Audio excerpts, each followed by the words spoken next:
বিয়ের আগে প্রেম জমে, বিয়ের পর প্রেম কমে, এটি নিয়ে বিতর্ক হতেই পারে না। এটি তো দিনের আলোর মতো সত্যি। কারণ প্রেম হয় প্রেমিকার সাথে, বউয়ের সাথে হয় সংসার। প্রেমিকাকে আদর করে বউ বলে ডাকা যায়, তাকে লোকের কাছে বউ বলে পরিচয় করিয়ে দেওয়া যায়। কিন্তু কখনো বউকে কি শুধুমাত্র প্রেমিকা বলে লোকের কাছে পরিচয় করে দেওয়া সম্ভব? সাহস আছে আপনাদের? সর্বনাশ হয়ে যাবে, ভাত বন্ধ হয়ে যাবে। সুতরাং বিয়ে নামক একটি ঘটনার পর প্রেমিকাই থাকে না। যেখানে প্রেমিকাই থাকে না, সেখানে প্রেম জমবে কিভাবে? সেখানে প্রেম কমবে, প্রেম হারিয়ে যাবে। আবার প্রেমিকের দেয়া 2 পয়সার আলতা, কাঁচের চুড়ি কিংবা সস্তায় কেনা শাড়ি, এগুলো প্রেমের সময় প্রেমিকার কাছে থাকে আদরের, থাকে ভালোবাসার, থাকে যত্নের। কিন্তু বিয়ের পর বউয়ের কাছে এগুলো হয়ে যায় চোখের বিষ। একজন সত্যিকারের প্রেমিকের প্রেমের উপন্যাসে বিয়েই কখনো শেষ পৃষ্ঠা হয় না।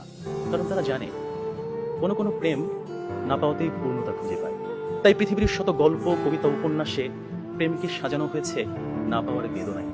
আর এজন্যই প্রেমটা আসলে বিয়ের আগেই, অর্থাৎ না পাওয়াতেই জমে। তাই অবশেষে আমি বলতে চাই, আমি যদি তোমাকে পাই তাহলে বিয়ের পর আমি হয়ে যাব দায়িত্বশীল পুরুষ। বিয়ের আগে যেমন ছিলাম লুতুপুতু প্রেমিক, যেমন ছিলাম আবেগী প্রেমিক, বিয়ের পর হয়ে উঠবো আমি দায়িত্বশীল পুরুষ। কারণ আমি জানি বিয়ের পর দায়িত্ববাদ দিয়ে প্রেম জমাতে গেলে সংসার টিকবে না। আমি পুরুষ, আমি রাখবো তোমায় বাহুডোরে, কখনো ভালোবাসার আদরে, আবেগী প্রেমিক হয়ে, কখনো বা স্বামীর দায়িত্বে। যেভাবে কবি বলেছেন, সাজিয়ে গুছিয়ে তবুও ঠিক কাব্য করে বলা গেল না। এজন্ম তো কেটেই গেল অসম্ভবের অসঙ্গতে।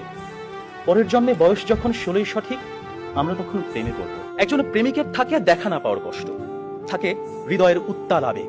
তাই বৃষ্টি কিংবা জ্যোৎস্নার রাতে যখন প্রেমিকার মন ভালো নেই, কিংবা যখন কিচ্ছু ভাল লাগে না, তখন প্রেমিকের থাকে নানা আয়োজন। মেসেঞ্জার কিংবা হোয়াটসঅ্যাপের ভিডিও কল থাকে উত্তাল। আমার জান, আমার জানটুস, আমার ময়না, আমার টিয়া, আমার হেটুস, তাকে কত রকমের সম্বোধন। রাত গভীর হয়, ওরা জেগে থাকে। শহর ঘুমিয়ে যায়, ওরা ঘুমায় না। ওদের কণ্ঠে থাকে গান, বুকে থাকে ছন্দ। কমলাবরণ মুক্তি তোমার, চাঁদের মতন হাসি, সত্যি করে বলছি আমি তোমায় ভালোবাসি। পান্তা ভাতে কাঁচামরিচ, গরম ভাতে ঘি, তোমার সাথে প্রেম করিতে আমার লজ্জা কি। অথচ বিয়ের পর হাজারো হিসেবের ভিড়ে পদ্য, কবিতা, ছন্দ সব যায় উড়ে। আপনারাই বলুন, এইভাবে কি কখনো প্রেম জমে? বিয়ে নামক একটা ঠুনকো শব্দ কখনো